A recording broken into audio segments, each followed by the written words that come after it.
যারা এই ভিডিওটি দেখে ঘাবড়ে গিয়েছিলেন, অনেক মতামত দিয়েছেন, মতামতের পরিবর্তন করেছেন, তাদেরকে অক্সিজেন যোগাতে আরেকটি ভিডিও আপনাদের সামনে তুলে ধরব। প্রথমে ভিডিওটা দেখুন।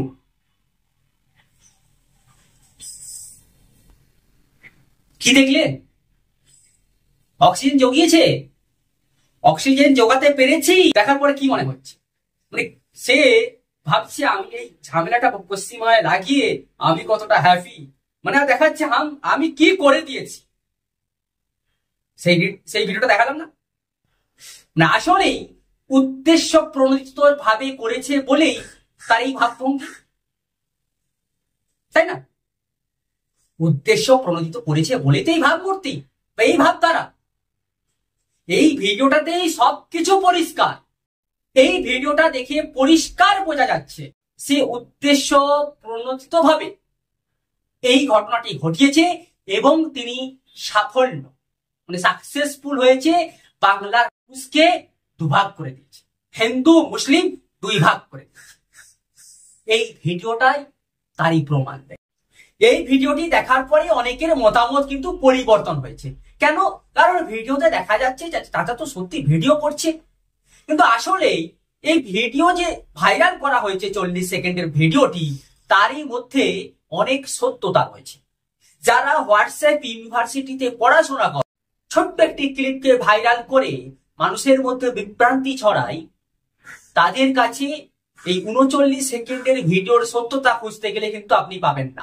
মহিলাটি বারবার অভিযোগ তুলেছিল ভিডিওর মাধ্যমে যে 30 মিনিট ধরে মাফিদুল ইসলাম ভিডিও করেছে, এবং অপরদিকে মাফিদুল ইসলাম সংবাদ মাধ্যমকে জানিয়েছিল যে ভিডিও যদিও চালু ছিল আমার জানা ছিল না, কারণ আমি ট্রেনে ওঠার আগে বাইক পার্কিং যেখানে করেছিলাম সেখানেই ভিডিওটি চালু করেছিলাম যে আমার বাইকটা এখানে রাখা আছে প্রমাণস্বরূপ।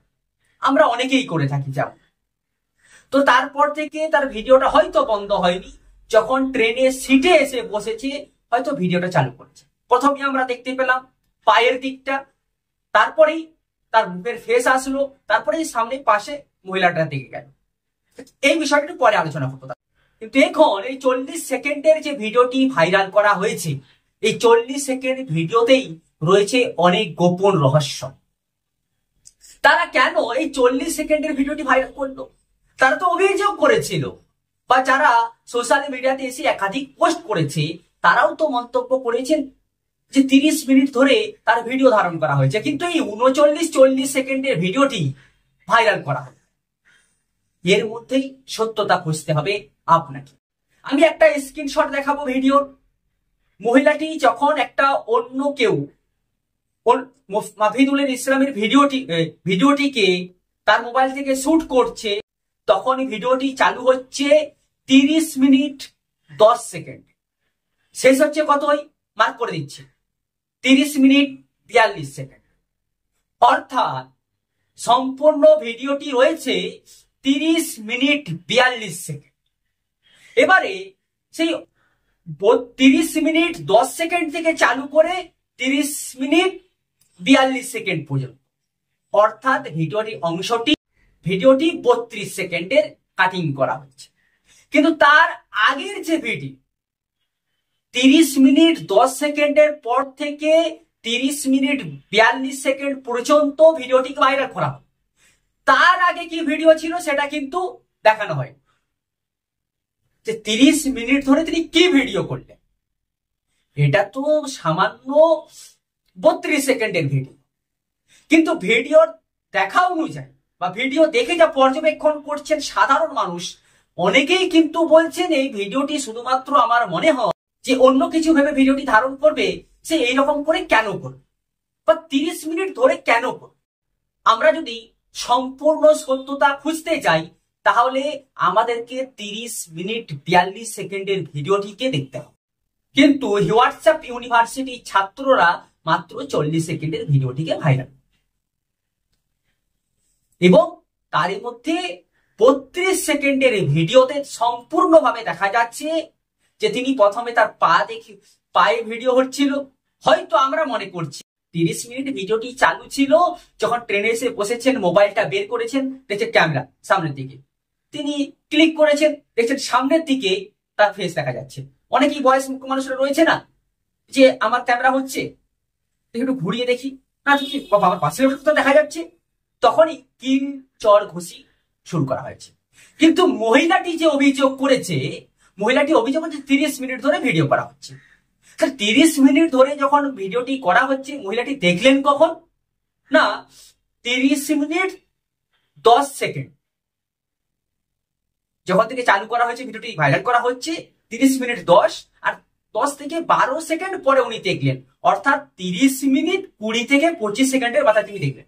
30 মিনিট তিনি দেখলেন না, 30 মিনিট তিনি দেখলেন না, তাকে ভিডিও করা হয়েছে। এবং যখন তিনি অন্য একটি মোবাইলে ভিডিওটি রেকর্ডিং করছে, তখনও কিন্তু সে 30 মিনিটের ভিডিওটা দেখালেন না। একদম 30 মিনিট স্ক্রল করার পর, 30 মিনিট স্ক্রল করার পর পার করে যখন 30 মিনিট 10 সেকেন্ডে ওই মাফিদুল ইসলামের পায়ের ছবি এসেছে, তখন থেকে ভিডিওটি দেখানো হয়েছে। অর্থাৎ এখানেই রয়েছে গলত। এখন মাফিদুল ইসলাম যখন তদন্তের জন্য জিআরপিতে অভিযোগ দায়ের করেছেন, সেই সম্পূর্ণ ভিডিও আসলেই এর সত্যতা, আসল সত্যতা খুঁজে পাওয়া যাবে, যে ভিডিও কোথা থেকে শুরু হয়েছিল, কোথায় গিয়ে শেষ হলো। তারপরেও আরেকটা বিষয় নোট করছি, সেটা হলো যখন মহিলাটি অভিযোগ করে মারধর করে, তারপরে তিনি জিআরপিতে ফোন করেছিলেন, জিআরপি আসলেন, জিআরপি নিয়ে গেল, তো জিআরপি ছেড়ে দিল কেন? তো আমরা সূত্র মারফত যেটা জানতে পারছি, জিআরপি ছেড়ে দেওয়ার মূল কারণই হলো ওই 30 মিনিটের ভিডিওটি জিআরপি দেখেছে, দেখার পর তারা পর্যবেক্ষণ করেছে ওই মাফিদুল ইসলামের কোনো ভুল নেই, তিনি অজান্তেই ভিডিওটি ধারণ করেছে। না হলে কি আপনার মনে হয় যদি জিআরপি দেখতো 30 মিনিট ধরেই ওই মহিলার ভিডিও ধারণ করা হয়েছে, তাহলে কি মাফিদুল ইসলামকে ছেড়ে দেওয়া হতো? না, ছেড়ে দেওয়া হতো না। কিন্তু আসল সত্যতা আপনাকে খুঁজতে হলে, আর আসল সত্যতা এই বিষয়ে বিশ্লেষণ করতে হলে ওই 30 মিনিটের ভিডিওটা সামনে আনো, তাহলেই আসল সত্য প্রকাশিত হবে। 40 সেকেন্ডের ভিডিও দিয়ে সত্যতা যাচাই করতে গেলে হোয়াটসঅ্যাপ ইউনিভার্সিটি ছাত্র হতে হয়, কিন্তু আসল সত্য উদ্ঘাটন করতে হলে 30 মিনিটের ভিডিও দেখেই আপনাকে আপনার মতামত জানাতে হবে। তারপরেও আমি আরেকটা ছবি যেমন আপনাদেরকে দেখালাম, যে এই ছবিটা দেখার পরে এই ছবিটাও কিন্তু অনেক কথা বলছেন।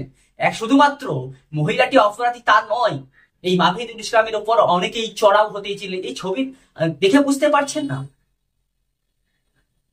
আসলে ছবি সত্যতা। ছবি কখনো কথা বলে, আর এই ছবিটি কথা বলছে।